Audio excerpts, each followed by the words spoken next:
نحمده ونصلي على رسوله الكريم أما بعد فأعوذ بالله من الشيطان الرجيم بسم الله الرحمن الرحيم إن قارون كان من قوم موسى فبغى عليهم وآتيناه من الكنوز ما إن مفاتحه لتنوء بالعصبة أولي القوة إذ قال له قومه لا تفرح إن الله لا يحب الفرحين وابتغ فيما آتاك الله الدار الآخرة ولا تنس نصيبك من الدنيا وأحسن كما أحسن الله إليك ولا تبغ الفساد في الأرض إن الله لا يحب المفسدين قال إنما أوتيته على علم عندي أولم يعلم أن الله قد أهلك من قبله من القرون من هو أشد منه قوة وأكثر جمعا ولا يسأل عن ذنوبهم المجرمون فخرج على قومه في زينته قال الذين يريدون الحياة الدنيا يا ليت لنا مثل ما أوتي قارون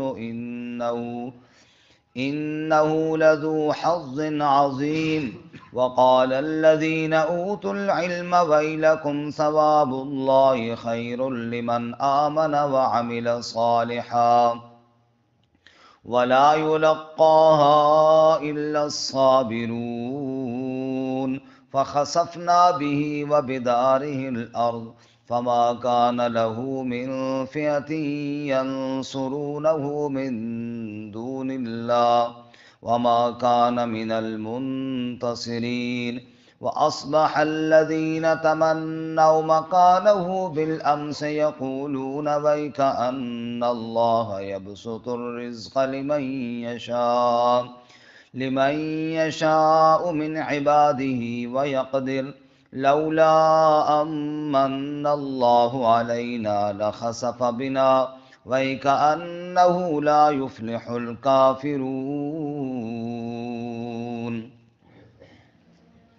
ان قارون کان من قوم موسیٰ، بے شک قارون موسیٰ علیہ السلام کی قوم میں سے تھا، فبغى علیہم پس بغاوت کی ان پر، وآتیناہ من الکنوز اور دیے ہم نے اس کو خزانے، ما ان مفاتحہ لتنوء بالعصبۃ اولي القوہ کہ بے شک چابیاں ان کی گراں گزرتی تھیں ایک قوت والی جماعت کے ساتھ۔ اذ قال له قومه جب کہا اس کے لیے اس کی قوم نے، لا تفرح اترا نہیں، ان اللہ لا يحب الفرحین بے شک اللہ تعالی محبت نہیں کرتا فخر کرنے والوں سے۔ وابتغ فیما آتاک اللہ الدار الآخرہ اور تلاش کر اس میں جو اللہ نے تجھے دیا ہے آخرت کا گھر، ولا تنس نصیبک من الدنیا اور نہ بھول جا اپنا حصہ دنیا سے، واحسن اور احسان کر، کما احسن اللہ الیک جیسا کہ احسان کیا اللہ نے تیری جانب، ولا تبغ الفساد فی الارض اور نہ تلاش کر فساد زمین میں، ان اللہ لا يحب المفسدین بے شک اللہ تعالی محبت نہیں کرتا فساد کرنے والوں سے۔ قال تو اس نے کہا، انما اوتیتہ علی علم عندی بے شک میں دیا گیا ہوں علم پر اپنی طرف سے، یا میں دیا گیا ہوں علم پر جو میرے پاس ہے۔ اولم یعلم کیا وہ جانتا نہ تھا، ان اللہ قد اہلک من قبلہ من القرون بے شک اللہ تعالی نے ہلاک کر دیا اس سے قبل بھی کئی قومیں، من هو اشد منه قوة، جو زیادہ سخت تھیں اس سے قوت میں، واکثر جمعا، اور کثیر تھی جماعت میں، ولا يسأل عن ذنوبهم المجرمون، اور پوچھے نہ گئے ان کے گناہوں کے بارے میں مجرم۔ فخرج على قومه في زینتی، پس نکلا وہ اپنی قوم پر زینت میں۔ قال الذین یریدون الحیاۃ الدنیا، تو کہا ان لوگوں نے جو ارادہ رکھتے تھے دنیا کی زندگی کا، یا لیت لنا مثل ما اوتی قارون، ہائے افسوس ہمارے لیے بھی ایسا ہی ہوتا جیسا کہ قارون دیا گیا ہے۔ انہ لذو حظ عظیم، بے شک وہ بڑے حصے والا ہے۔ وقال الذین اوتوا العلم، اور کہا ان لوگوں نے جو علم دیے گئے، ویلکم ثواب اللہ خیر لمن آمن وعمل صالحا، ہلاکت ہو تمہارے لیے، اللہ کا اجر بہتر ہے اس کے لیے جو ایمان لایا اور نیک اعمال کیے۔ ولا يلقاها الا الصابرون، اور نہیں دیا گیا وہ مگر صبر کرنے والوں کو۔ فخسفنا به وبداره الارض، پس تنسایا ہم نے اس کو اور اس کے گھر کو زمین میں۔ فما كان له من فئة ينصرونه من دون اللہ، پس نہ تھی اس کے لیے کوئی جماعت جو مدد کرتی اس کی اس اللہ کے علاوہ۔ وما كان من المنتصرین، اور نہ تھا وہ مدد کیے ہوں میں سے۔ واصبح الذین تمنوا مکانہ بالامس، اور صبح کی ان لوگوں نے جو تمنا کر رہے تھے اس کی جگہ ہونے کی گزشتہ کل، یقولون، کہتے تھے، وَإِكَأَنَّ اللَّهَ يَبْسُطُ الرِّزْقَ لِمَن يَشَاءُ مِنْ عِبَادِهِ وَيَقْدِرُ، تعجب ہے کہ بے شک اللہ تعالیٰ کشادہ کرتا ہے رزق جس کے لیے چاہتا ہے اپنے بندوں میں سے، اور جس کے لیے چاہتا ہے تنگ کر دیتا ہے۔ لولا امن اللہ علینا، اگر احسان نہ کرتا ہم پر اللہ تعالیٰ، لخسف بنا، تو دھنسا دیتا ہمیں بھی۔ وَإِكَأَنَّهُ لَا يُفْلِحُ الْكَافِرُونَ، عجب ہے کہ کافر کبھی کامیاب نہیں ہوتے۔ سبحان ربک رب العزت عما یصفون، وسلام علی المرسلین، والحمد للہ رب العالمین۔ اللہم صل علی محمد وعلی آل محمد کما صلیت علی ابراہیم وعلی آل ابراہیم انک حمید مجید۔ اللہم بارک علی محمد وعلی آل محمد کما بارکت علی ابراہیم وعلی آل ابراہیم انک حمید مجید۔ معزز سامعین، سورۃ القصص کا 8واں رکوع آیت نمبر 76 سے لے کر 82 تک تلاوت کی ہیں۔ اللہ رب العزت ان کے مطابق صحیح بیان کی توفیق عطا فرمائے اور ہمیں قرآن و سنت پر عمل کرنے کی توفیق عطا فرمائے۔ گزشتہ سبق میں مسئلہ توحید، مسئلہ الہ کا بیان تھا، اور مسئلہ الہ کے انکار کرنے والے اکثر مالدار تھے، جنہیں مال و دولت کے نشے نے غرور اور تکبر میں مبتلا کیا، اور رسول اللہ صلی اللہ علیہ وسلم کی دعوت کو انہوں نے ٹھکرایا اور اللہ تعالیٰ کے ساتھ شرک کیا اور توحید کا مسئلہ نہ مانا۔ اس بات کو سمجھانے کے لیے کہ دنیا کی دولت اور دنیا کا مال و متاع یہ چند روزہ عیش ہے، اس کے بعد سب کچھ ختم ہو جانے والا ہے، اللہ تعالیٰ نے آج کے سبق میں قارون کا قصہ بیان کیا ہے کہ قارون بھی بڑا مالدار تھا اور اپنے مال پر بڑا ناز کرنے والا تھا، اور غرور اور تکبر میں مبتلا ہوا، اور اس قدر بگڑا کہ اللہ کے نبی حضرت موسیٰ علیہ السلام کی دعوت اور ان کی بات کو ٹھکرایا اور اپنے مال پر نازاں ہوا۔ لیکن یہ مال متاع چند روزہ عیش کا ذریعہ تو ہو سکتا ہے، اللہ کے عذاب سے بھی نہیں بچا سکتا اور ہمیشہ ساتھ بھی رہنے والی چیز نہیں ہے۔ چنانچہ اللہ تعالیٰ کی پکڑ آئی اور اللہ تعالیٰ نے اس کو زمین کے اندر دھنسا دیا۔ اللہ، اور یہ بد نصیب تھا موسیٰ علیہ السلام کی قوم سے۔ دوسری بات یہ بھی آئی کہ رسول اللہ صلی اللہ علیہ وسلم کی برادری والوں کو بھی گویا سمجھایا گیا کہ صرف برادری والا ہونا بھی کامیاب ہونے کی دلیل نہیں ہے، کہ قارون تھا موسیٰ علیہ السلام کی قوم میں سے، لیکن جب موسیٰ علیہ السلام کی دعوت کو تسلیم نہ کیا تو تباہ و برباد ہو گیا۔ فرمایا ان قارون کان من قوم موسیٰ، اللہ نے بات شروع یہاں سے کی، بے شک قارون موسیٰ علیہ السلام کی قوم میں سے تھا۔ یہ مت ذہن میں رہے، فرعون کی قوم میں سے تھا، موسیٰ علیہ السلام کی قوم میں سے۔ آپ یہ دیکھیے ابو لہب کو دیکھیے، قرآن مجید میں باقاعدہ صورت نام کے ساتھ جو اتری ہے وہ ابو لہب کی بربادی کی اتری ہے، حالانکہ تھا رسول اللہ صلی اللہ علیہ وسلم کی قوم میں سے۔ تو انکار کرنے والا وہ چاہے جس قوم سے بھی ہو، اللہ کے نبی کے خاندان سے تھا لیکن برباد ہوا، وہی عزتیں پا گئے آپ صلی اللہ علیہ وسلم کے خاندان میں سے جو ایمان لائے، بغیر ایمان کے کوئی عزتوں کے وعدے نہیں ہیں۔ ان قارون کان من قوم موسیٰ، بے شک قارون موسیٰ علیہ السلام کی قوم میں سے تھا، فبغى علیہم، پس اس نے بغاوت کی ان پر، تھا موسیٰ علیہ السلام کی قوم میں سے، ملا فرعون کے ساتھ جا کر۔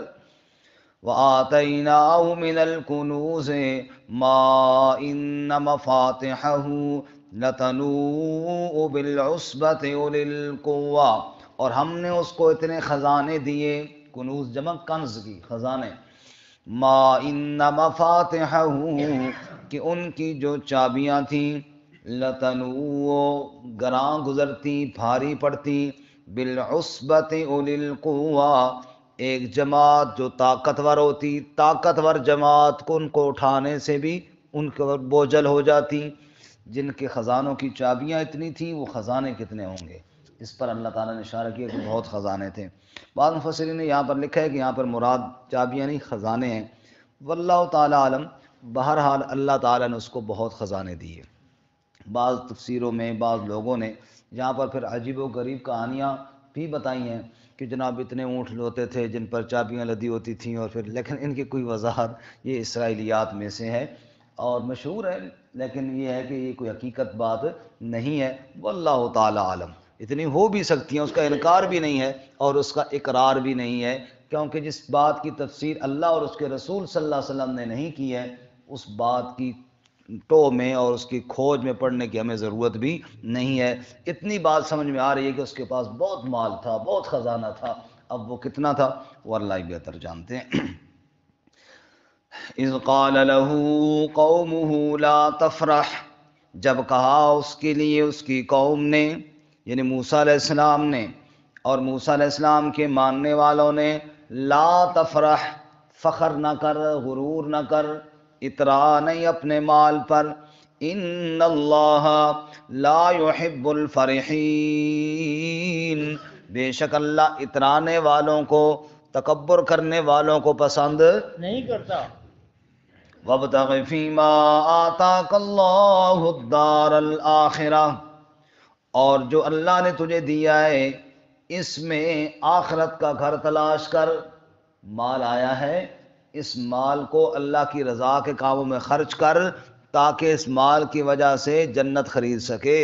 مال اللہ تعالیٰ کی نعمت ہے، اور اس وقت نعمت ہے کہ جب انسان اس کو اللہ کی رضا کے کاموں میں خرچ کرے۔ فرمایا اس مال کے ذریعے جنت کا سودا کر، آخرت کا گھر خرید، اس مال کے ذریعے اللہ تعالیٰ کو راضی کر۔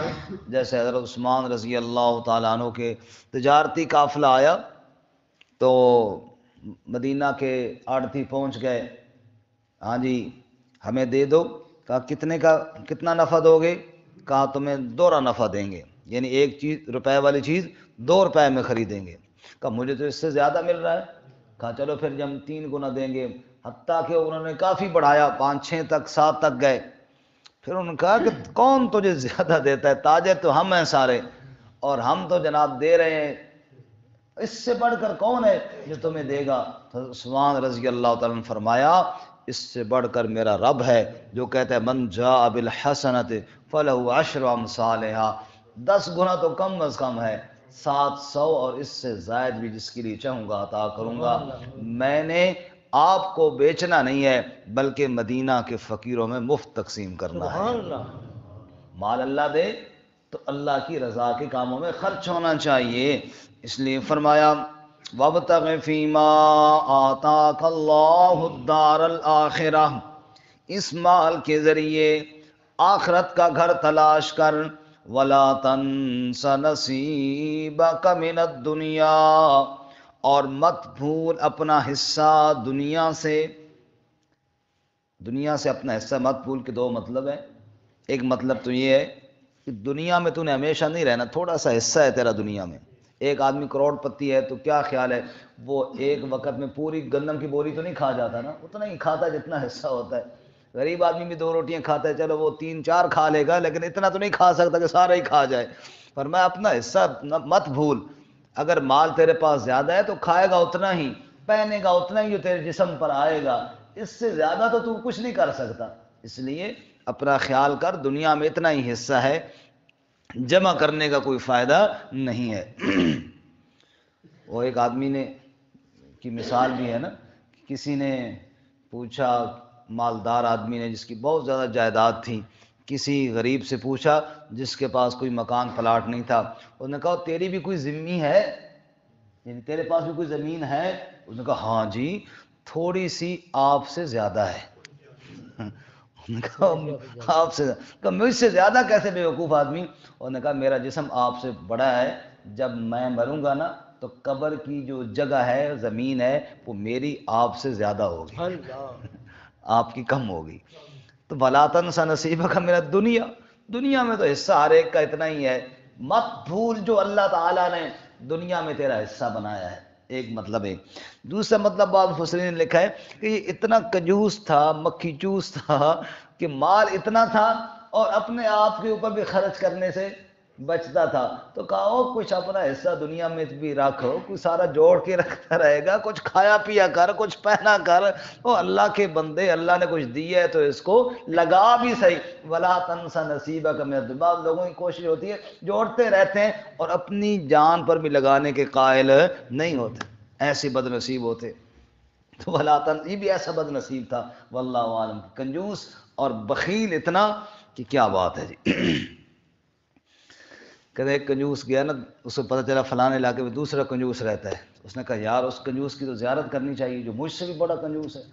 تو ایک بخیل دوسرے بخیل کی زیارت کے لیے حاضر خدمت ہوا، تو کھانے کا ٹائم تھا، اس نے ایک روٹی نکالی اور اس نے کہا چلو بھائی روٹی کھاتے ہیں۔ اب ذہن میں سوچ رہا ہے کہ میں تو ایک روٹی کھاتا نہیں ہوں، تو یہ پوری روٹی مہمان کو کھلا رہا ہے تو یہ کنجوس تو نہیں ہوگا۔ وہ دیکھا باہر ادھر چشمہ ہے، پانی ہے، وہاں بیٹھ کے نا وہاں کھاتے ہیں۔ کہا جی ٹھیک ہے۔ وہ وہاں گیا، اس نے روٹی کو ایک درخت کے اوپر رکھ دیا یا اونچی جگہ پر، اور اس کا سایہ جو پڑ رہا تھا نا وہ پانی کے اوپر پڑ رہا تھا، اور نے کہا یہاں سے پانی کی چلو بھر بھر کے پیتا جا۔ اس نے کہا کہ یہاں سے کیوں؟ اس نے کہا نادان آدمی، جہاں روٹی کا سایہ پڑتا ہے نا وہاں نیچے 7 زمینوں پر روٹی کے اثرات ہو جاتے ہیں، روٹی واپس گھر جا کے رکھنی ہے، صرف پانی پینا ہے یہاں سے۔ تو بخیل ایسے ہوتے ہیں، تو اس کو کہا گیا لا تنس نصیبک من الدنیا، وہ کچھ کھایا پیا کر، اللہ نے مال دیا ہے تو جناب ایسے ہی نہیں کہ اکٹھا ہوتا رہے اور کنجوسی کرتا رہے، جو اللہ نے رزق دیا اس کو کھا۔ رسول اللہ صلی اللہ علیہ وسلم فرمایا تیرا مال وہ ہے جو تو نے کھایا ختم کر دیا، پہنا اور پرانا کر دیا، یا اللہ کے نام پر دیا اور آخرت کے لیے ذخیرہ کر دیا۔ یہ 3 قسم کے مال تو ہیں تیرے، اس کے علاوہ جو مال ہے وہ تیرا نہیں ہے، وہ بعد والوں کا ہے، وہ جس کے ہتھے چڑھے گا وہ اڑائے گا۔ حضرت علی رضی اللہ تعالیٰ عنہ نے قبر والوں کے پاس کھڑے ہو کر فرمایا تھا اما الدور فقط سکنت اما الاموال فقط قسمت، تیرے گھروں پہ قبضہ ہو گیا قبر والے، اور تیرا مال لوگوں نے آپس میں تقسیم کر لیا ہے مرنے والے، تو مال وہ لوگ تقسیم کر لیں گے۔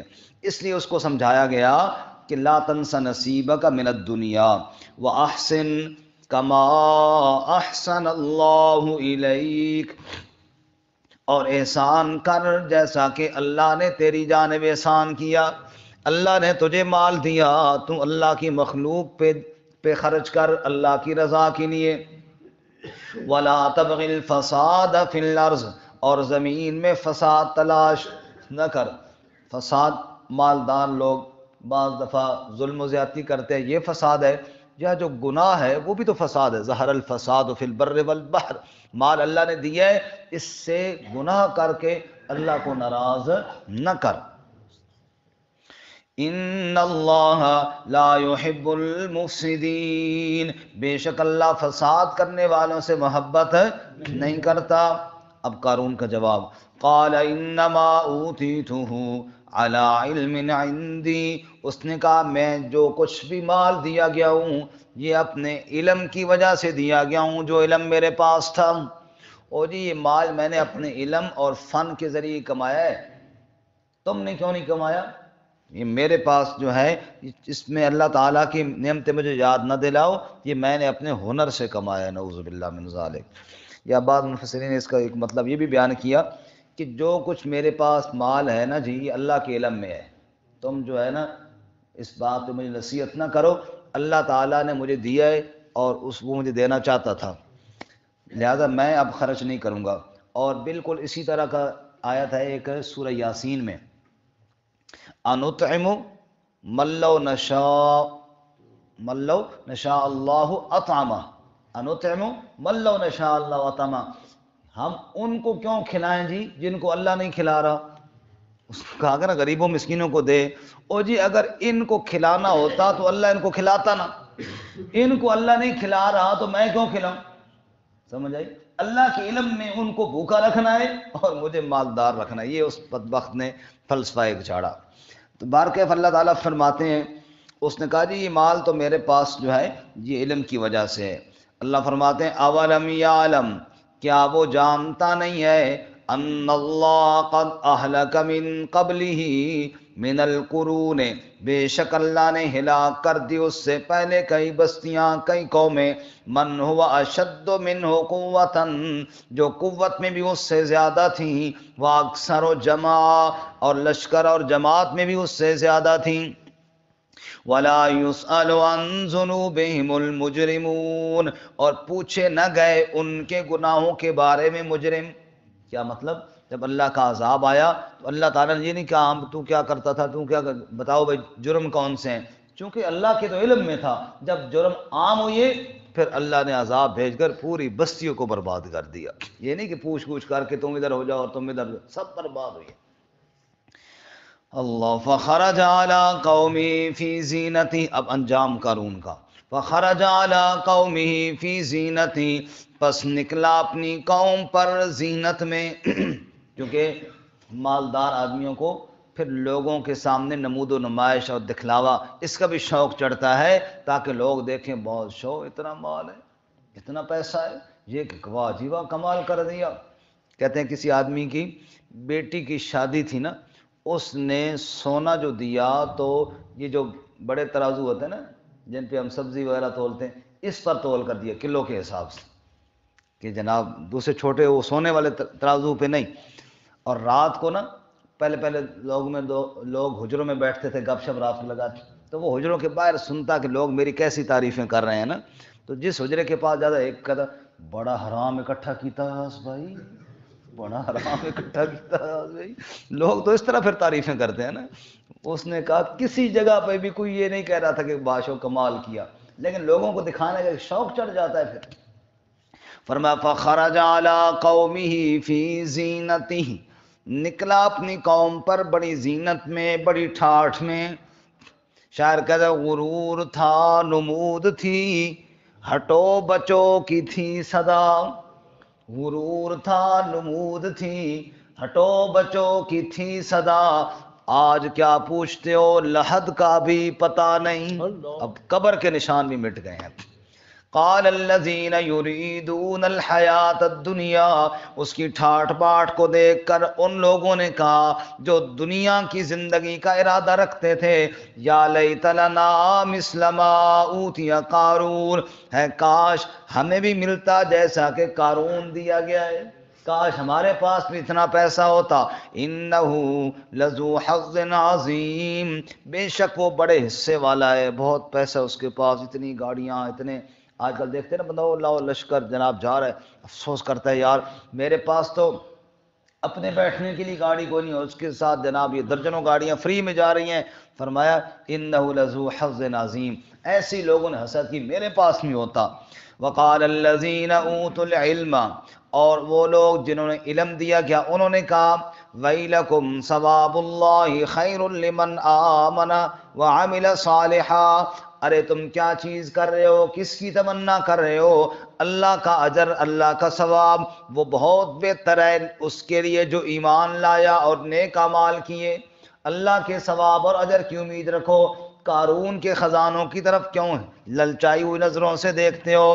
ولا یلقاها الا الصابرون، وہ اللہ کے خزانے، اللہ کے ثواب اور اجر صبر کرنے والوں کو ملیں گے، لہذا صبر کرو اور قارون کی طرف للچائی نگاہوں سے مت دیکھو۔ فخسفنا به وبداره الارض، بس ہم نے دھنسا دیا قارون کو اور اس کے خزانوں کو زمین میں۔ کیوں دھنسایا؟ تقریباً قرآن کے بیان سے اس کا تکبر اور غرور واضح ہے، جو تکبر اور غرور کیا اس لیے ہم نے دھنسا دیا۔ تاہم ایک اور واقعہ بھی تفسیروں میں لکھا ہے کہ قارون نے ایک دفعہ موسیٰ علیہ السلام پر تہمت لگانے کا ارادہ کیا۔ اس نے ایک عورت کو مال و دولت دی اور اسے کہا کہ جب موسیٰ علیہ السلام واعظ کر رہے ہوں تم درمیان میں کھڑے ہو کے سوال کرنا کہ بدکاری کیسا عمل ہے۔ یقیناً موسیٰ علیہ السلام کہیں گے کہ یہ برا عمل ہے، تو تم آگے کہہ دینا نعوذ باللہ معاذ اللہ استغفر اللہ، کہ تم نے میرے ساتھ کیوں کی ہے، استغفر اللہ۔ جب اس طرح کہو گے تو موسیٰ علیہ السلام بدنام ہو جائیں گے، اور جب بندہ بدنام ہو جائے پھر اس کی بات سننے کے لیے کوئی تیار نہیں ہوتا۔ یہ ہتھ کنڈے ظالم کے رہے ہیں ہر دور میں کہ تہمت لگا دو، الزام لگا دو، بدنام کر دو تاکہ اس کی بات سننے والا کوئی نہ ہو۔ اب وہ عورت اٹھی اور بولنے چاہ رہی تھی، اللہ نے اس کی زبان کو ادھر ہی روک دیا، کوشش کے باوجود نہ بول سکی۔ موسیٰ علیہ السلام نے پوچھا اللہ کی بندی بتا کیا بتانا چاہتی ہے، کیا کہنا چاہتی ہے؟ اب اللہ تعالیٰ سے دعا کی یا اللہ اس کی زبان کو کھول۔ اللہ نے زبان کو کھولا، وہ ڈر چکی تھی، اس نے سیدھی سیدھی بات بتا دی کہ قارون نے مجھے پیسے دیے تھے، کھڑی تو ہوئی تھی آپ پر تہمت لگانے کے لیے، لیکن اب ڈر گئی ہوں، میں سچی بات بتا رہی ہوں۔ تب موسیٰ علیہ السلام نے بد دعا کی اور قارون پر سزا اور عذاب آیا، واللہ تعالی عالم۔ لیکن بظاہر قرآن کے سیاق و سباق سے یہ بات سمجھ آتی ہے کہ تکبر اور آیات الہیہ کا انکار ہی اس کی ہلاکت کا ذریعہ بنا، باقی اللہ بہتر جانے۔ فخسفنا به، ممکن ہے وہ حرکت بھی کی، اور یہ بات تھی جب تکبر ہوتا ہے تو پھر انسان کئی حرکتیں کر جاتا ہے نا جی۔ فخسفنا به وبداره الارض، ہم نے دھنسایا اس کو اور اس کے گھر کو زمین میں۔ فما كان له من فئة ينصرونه من دون اللہ، پس اس کا کوئی لشکر نہ تھا، کوئی اس کی فوج نہ تھی جو اس کی مدد کرتی اللہ کے علاوہ۔ جب اللہ کی پکڑ آئے پھر کوئی بچانے والا کوئی نہیں۔ ہاں آگے فرمایا وما كان من المنتصرین، اور وہ مدد کیے ہوئے میں سے نہ تھا، کوئی اس کی مدد کے لیے وہاں پر نہ پہنچا۔ ظالم نے جدو پکڑ سی رب تعالی اتھے کوئی نہ اسی لتر گننے والا، جب اللہ کی پکڑ آتی ہے پھر گننے والا بھی کوئی نہیں ہوتا، چھڑانے والا کون ہوگا؟ اب وہ لوگ جو کل کہہ رہے تھے کاش ہمارے پاس بھی قارون کی طرح مال ہوتا، اب ان لوگوں نے کیا کہا وَأَصْبَحَ الَّذِينَ تَمَنَّوْا مَكَانَهُ بِالْأَمْسِ، اور صبح کی ان لوگوں نے جو کل تمنا کر رہے تھے اس طرح ہونے کی، ہم اس کی طرح ہوتے، ایسی جگہ پہ ہم ہوتے، یقولون، اب کہتے تھے وَإِكَانَ اللَّهَ يَبْسُطُ الرِّزْقَ لِمَن يَشَاءُ مِنْ عِبَادِهِ وَيَقْدِرُ، عجب ہے، تعجب ہے، اللہ ہی رزق کشادہ کرتا ہے اپنے بندوں میں سے جس کے لیے چاہتا ہے اور تنگ کرتا ہے، کسی کو مال دے کر آزماتا ہے، کسی کو فقر دے کر آزماتا ہے۔ لولا امن اللہ علینا لخسف بنا، اگر ہمارے اوپر اللہ احسان نہ کرتا تو آج ہم بھی زمین میں دھنس جاتے۔ شکر ہے اللہ تعالیٰ نے ہمیں اپنے حساب میں رکھا ہے اور وہ معلوم عطا نہیں تھا، اس لیے کبھی کسی کے عیش و عشرت کو دیکھ کر بندہ یہ نہ کہے کہ میں بھی ایسا ہو جاؤں، شکر کرو جس حال میں اللہ تعالیٰ نے رکھا ہے، سب کو الحمدللہ۔ وَإِكَانَّهُ لَا يُفْلِحُ الْكَافِرُونَ، سن لیجئے کافر کبھی کامیاب نہیں ہوتے۔ بس آخر میں ایک حدیث سن لیجئے، رسول اللہ صلی اللہ علیہ وسلم نے ارشاد فرمایا دنیا کی زندگی چار قسم کے لوگوں کے لیے، ایک وہ شخص جس کو اللہ تعالیٰ نے مال و متاع دیا ہے اور وہ اس مال و متاع کے ذریعے عیاشیاں کر رہا ہے، اللہ کی ناراضگیاں لے رہا ہے۔ دوسرا وہ شخص ہے جس کے پاس مال و متاع نہیں ہے لیکن کہتا ہے کاش میرے پاس بھی مال ہوتا، میں بھی اسی فاسق اور فاجر اور ظالم کی طرح ظلم و ستم اور عیاشیوں میں لگ جاتا۔ اللہ کے نبی فرماتے ہیں یہ نیت میں اس کے برابر ہو گیا، نیت میں اس کے۔ نمبر 3 وہ شخص ہے جس کو اللہ تعالیٰ نے مال و متاع دیا ہے اور وہ اللہ کی رضا میں لگا رہا ہے، نیک کام اللہ کو راضی کر رہا ہے۔ اور چوتھا وہ شخص ہے جس کے پاس مال و متاع نہیں، وہ کہتا ہے میرے پاس مال متاع ہوتا میں بھی اللہ کی رضا میں لگاتا، میں بھی نیکی کام میں کرتا۔ یہ چوتھا بھی اس تیسرے کے برابر ہو گیا۔ کہنے کا مطلب یہ ہے اگر اللہ تعالیٰ نے مال دیا ہے اس مال کو اللہ کی رضا پہ لگائیے، نہیں دیا تو نیت رکھیے کہ اگر اللہ تعالیٰ کچھ دیتا ہم اللہ کی راہ میں نیک کاموں میں خرچ کرتے، اللہ اس نیت پر بھی اجر عطا فرمائے۔